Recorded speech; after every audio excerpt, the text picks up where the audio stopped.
Assalamualaikum warahmatullahi wabarakatuh. Perkenalkan, saya Rezlisti Prayoga dari kelas 10 TKJ 1. Di sini saya akan membahas tentang biografi Raden Dewi Sartika. Mari kita simak. Pada masa Dewi Sartika, kaum wanita masih sering dipandang remeh oleh kaum laki-laki, terutama yang berpendidikan tinggi. Pada saat itu, wanita belum mendapatkan pendidikan yang layak. Jadi, Dewi Sartika pun berjuang keras untuk mewujudkan pendidikan yang layak bagi kaum wanita. Dewi Sartika lahir pada 4 Desember 1884 di Cicalengka, Bandung, Jawa Barat. Ia dilahirkan dari keluarga priayi Sunda, yaitu sekelas bangsawan. Ayahnya bernama Raden Somanagara dan ibunya bernama Raden Ayu Raja Permas. Ayahnya adalah seorang pejuang kemerdekaan, hingga akhirnya sang ayah dihukum dibuang ke Pulau Ternate oleh pemerintah Hindia Belanda, hingga meninggal di sana. Meski pada saat itu melanggar adat istiadat, orang tua Dewi Sartika bersikukuh menyekolahkannya ke sekolah Belanda. Sepeninggal ayahnya, Dewi Sartika diasuh oleh pamannya yang berkedudukan sebagai patih di Cicalengka. Dari pamannya, ia mendapatkan didikan mengenai adat kesundaan, sedangkan wawasan kebudayaan barat diperolehnya berkat didikan seorang nyonya, asisten residen bangsa Belanda. Sejak kecil, Dewi Sartika sudah menunjukkan bakat menjadi pendidik dan kegigihan untuk meraih kemajuan, sambil bermain di belakang gedung kepatihan. Ia sering memperagakan praktik ketika di sekolah.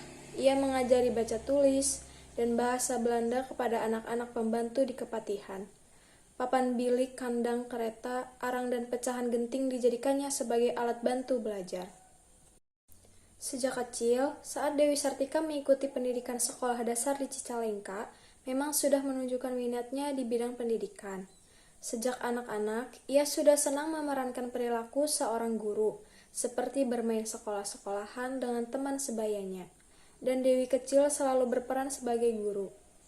Hingga ketika itu, pada saat Dewi Sartika berusia 10 tahun, Cicalengka digemparkan oleh kemampuan baca tulis dan beberapa pepatah dalam bahasa Belanda yang ditunjukkan oleh anak-anak pembantu kepatihan.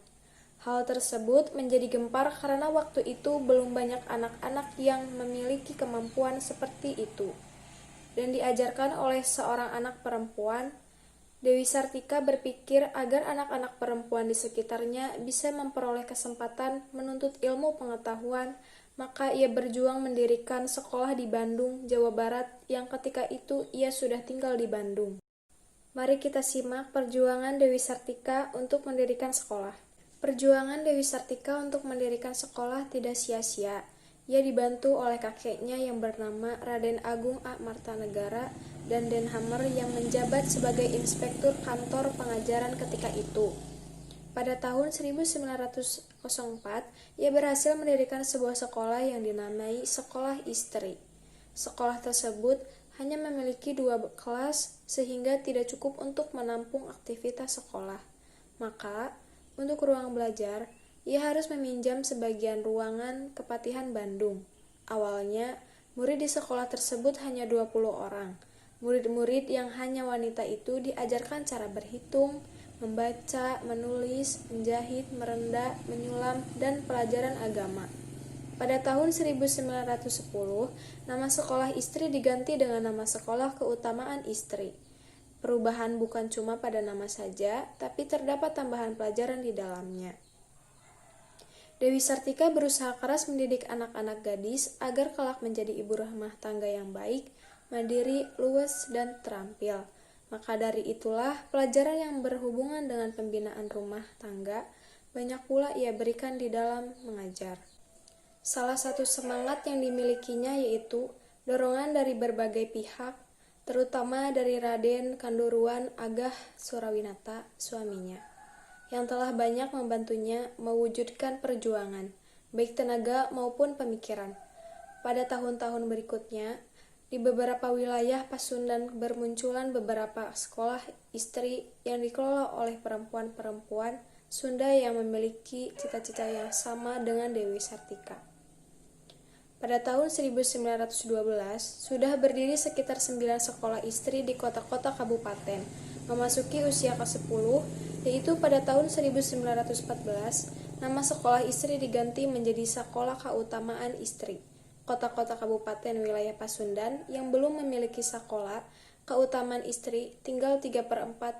Semangat ini menyeberang ke Bukit Tinggi di mana Sekolah Keutamaan Istri didirikan oleh Encik Rama Saleh.